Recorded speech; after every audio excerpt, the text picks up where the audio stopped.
The Isle of Man is a small island located in the Irish Sea between Great Britain and Ireland. Known for its rugged coastline, medieval castles, and Celtic and Viking heritage, it's a place rich in history and folklore, but none of its ancient tales, no matter how thrilling or disturbing, can match the story of the true events which occurred on this island in the early 1930s.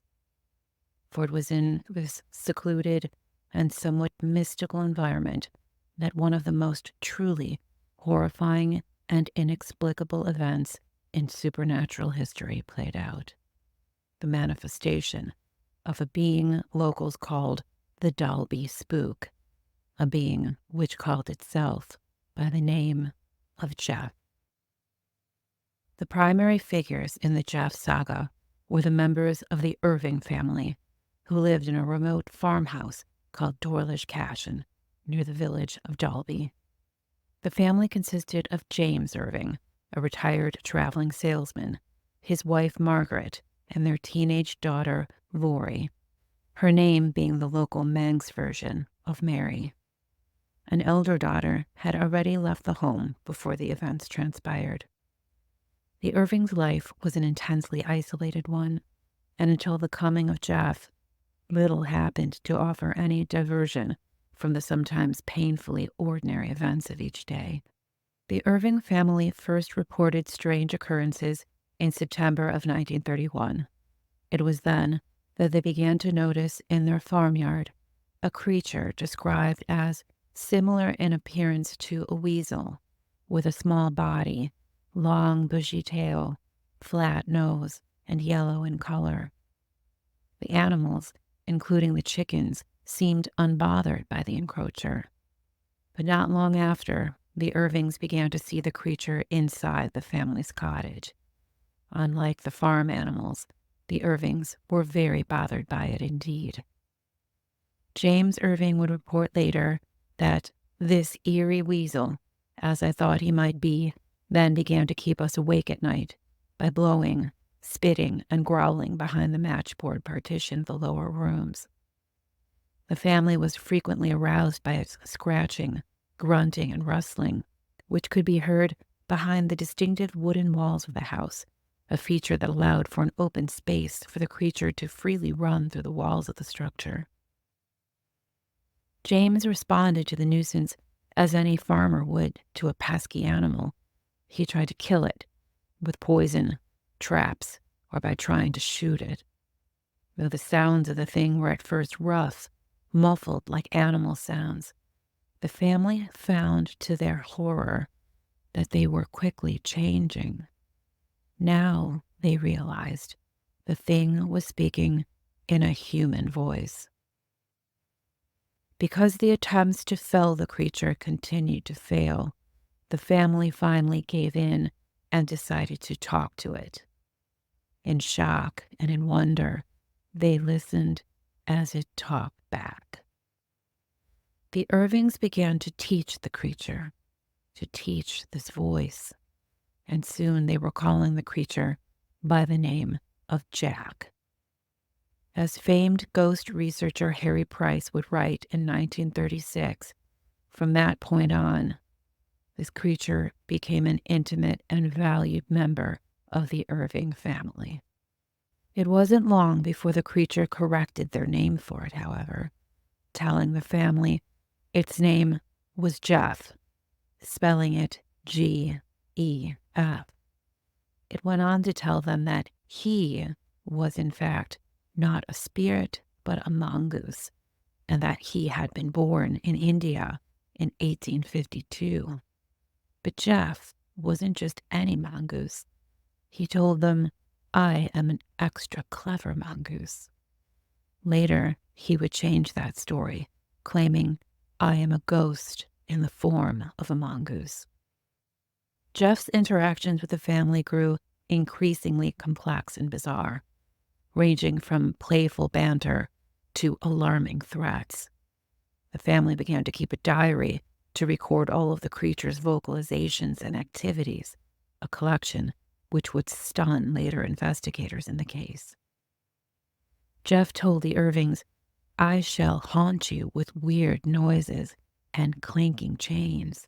He claimed he could become invisible at will and could travel at extraordinary speeds. Jeff boasted about his ability to read minds, saying, "I know what you are thinking. I know what you are saying." And he proved it by spying on faraway neighbors and workers and reporting back entire conversations to the family.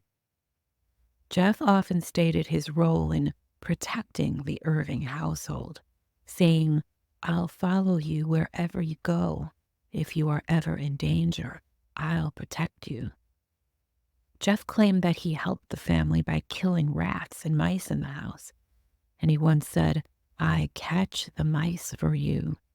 He also claimed to have killed rabbits that appeared before the family for their dinner. Jeff was known to sing, to whistle, and to mimic various sounds and songs, including popular tunes of the time. His favorite was "Carolina Moon," a record of which he would put on the turntable and sing along with.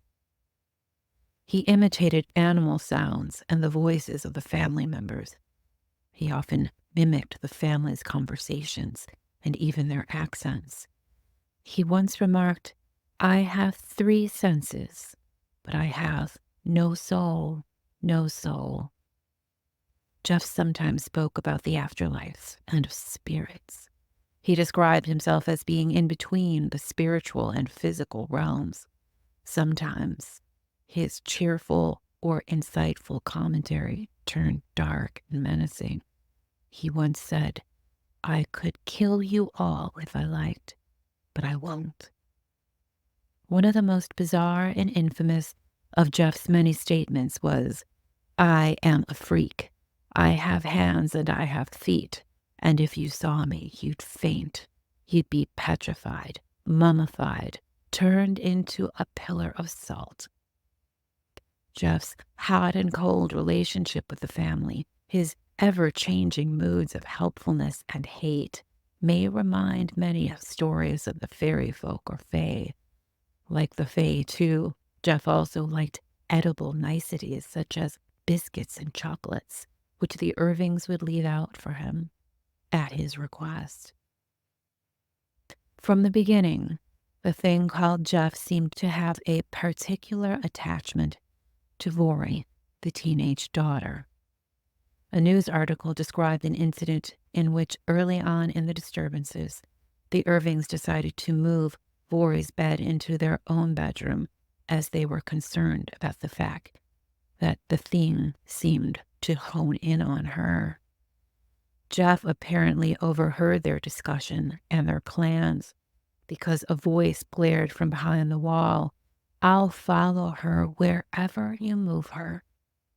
Ignoring it, they moved the bed in with theirs, and as James Irving would later recall, they barricaded the doors, placing in front of it dressing boxes, chairs, and a heavy weight. Not long after, they saw the top of the door bulging in as if some terrific force were thrusting itself against it. Then they heard the eerie, high voice of Jeb. It said, "I'm coming in." The family were not the only witnesses to Jeff's disturbances. One visitor did a double take while sitting at the family table.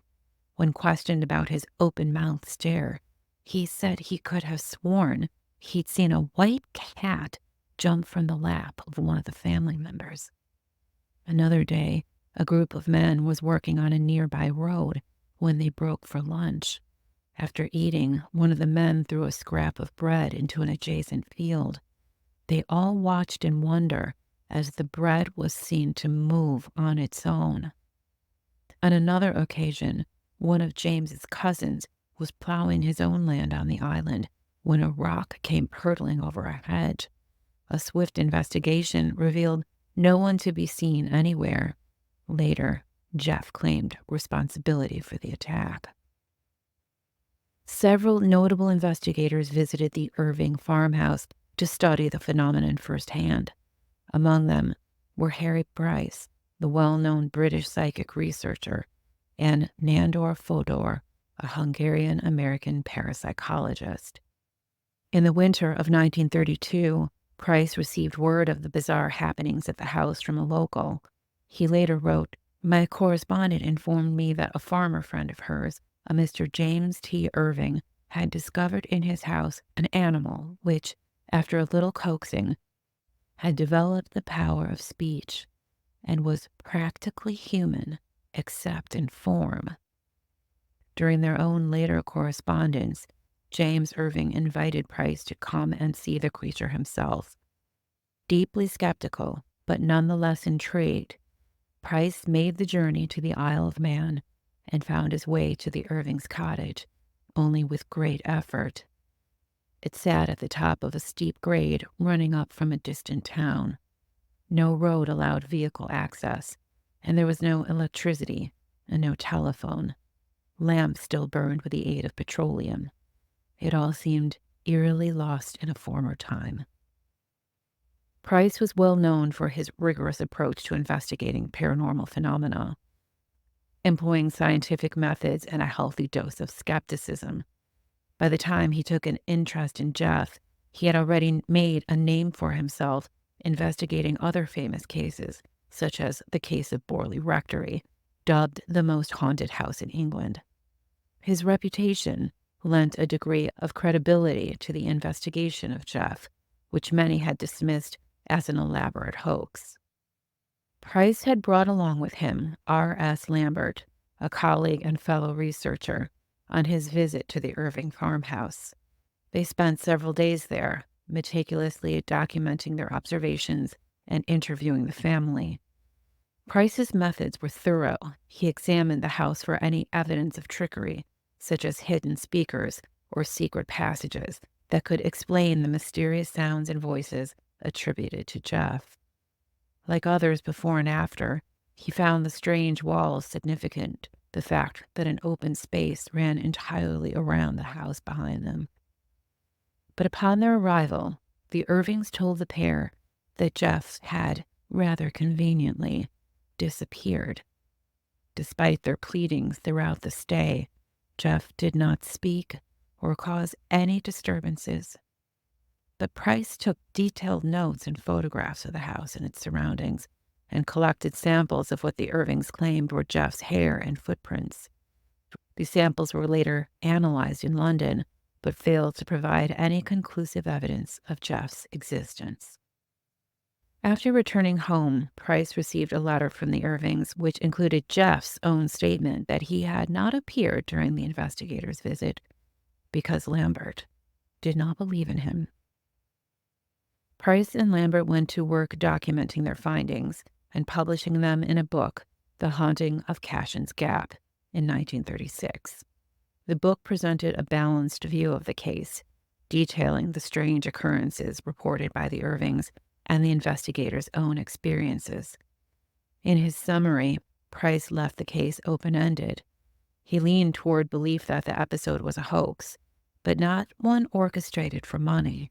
In fact, he found that James Irving had turned away offers to buy one of the few photographs of the creature, not wanting to give it up.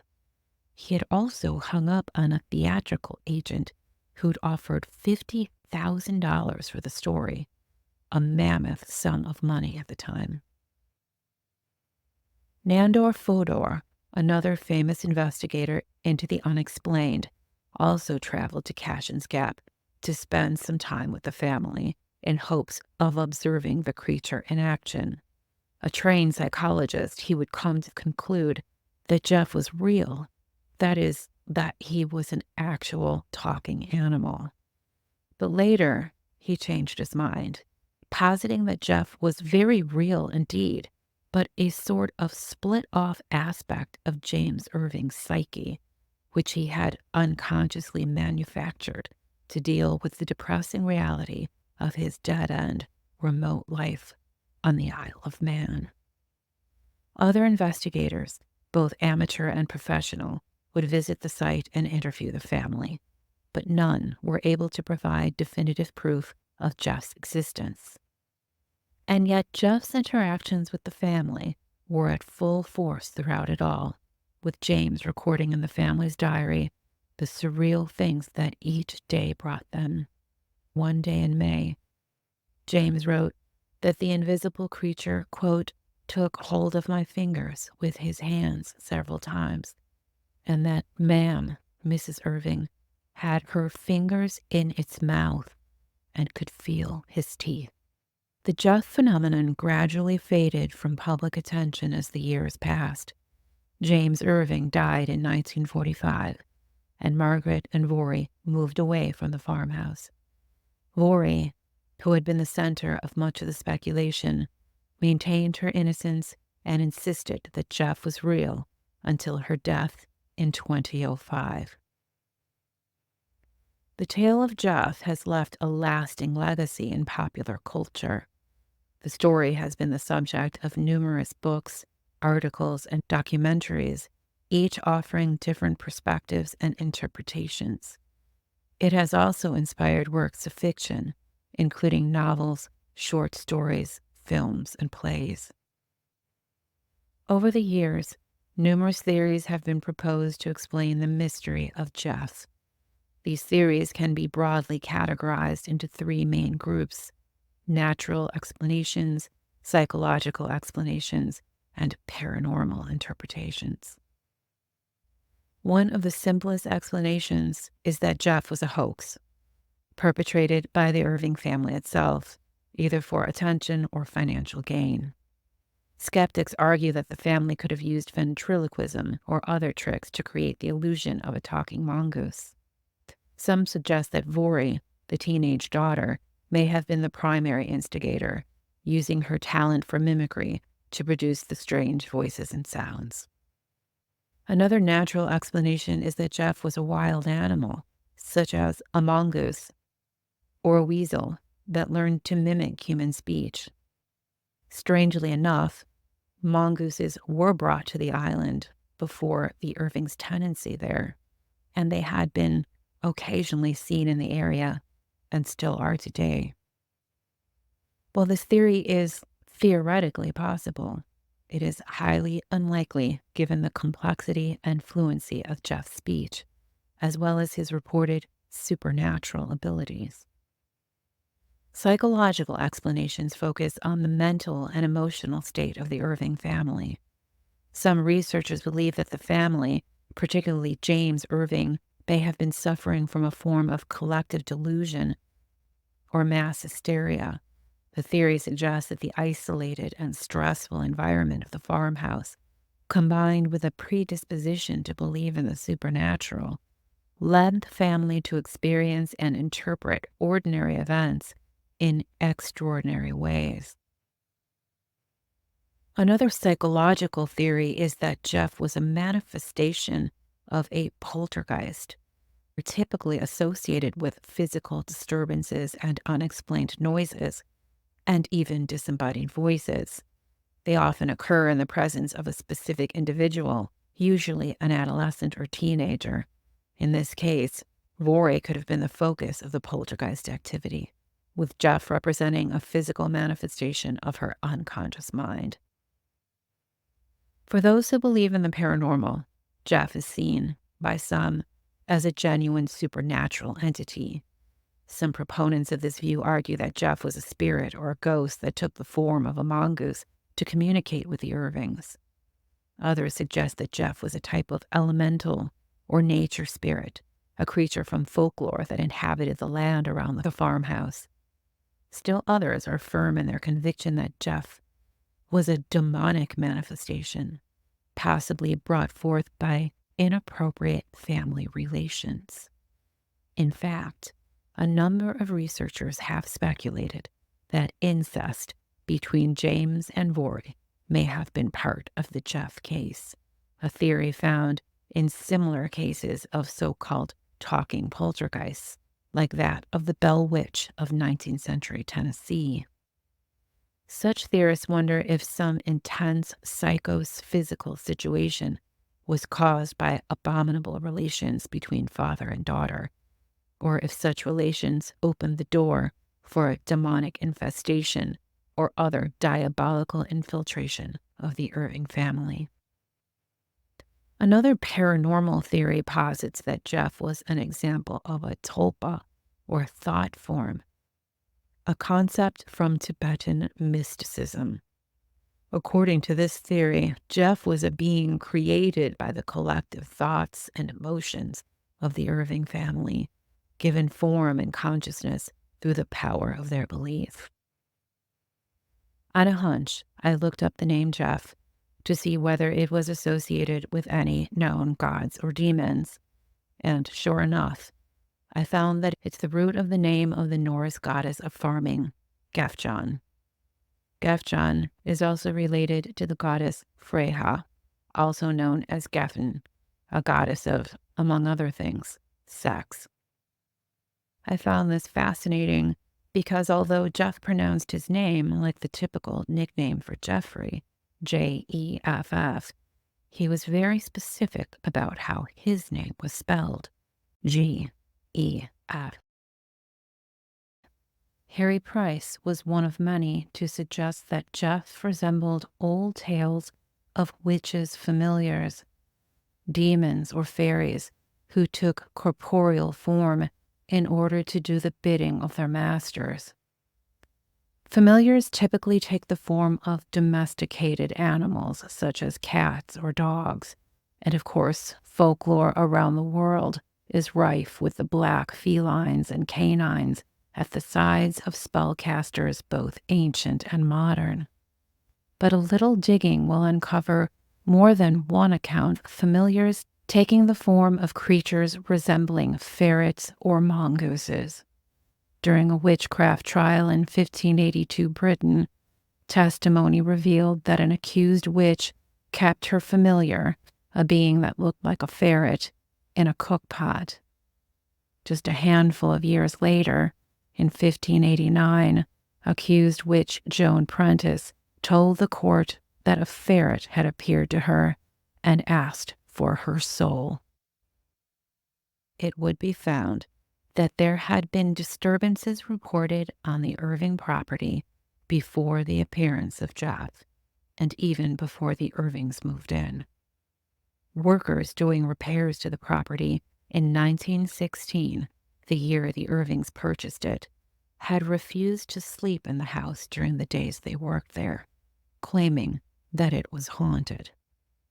Local folklore concurred.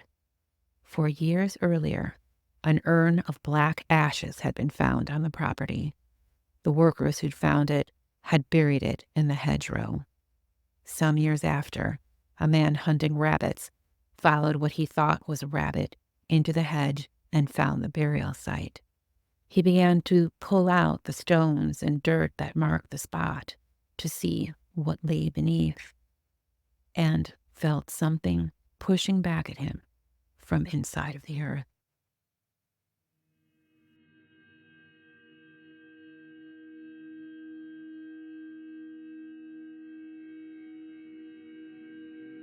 Thank you so much for joining me for this episode of The Ghostlorist.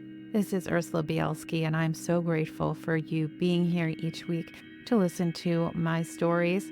I hope that you will subscribe to the channel, like this video, and comment below on what you thought of it and what other stories you'd like me to research and share with you on the channel.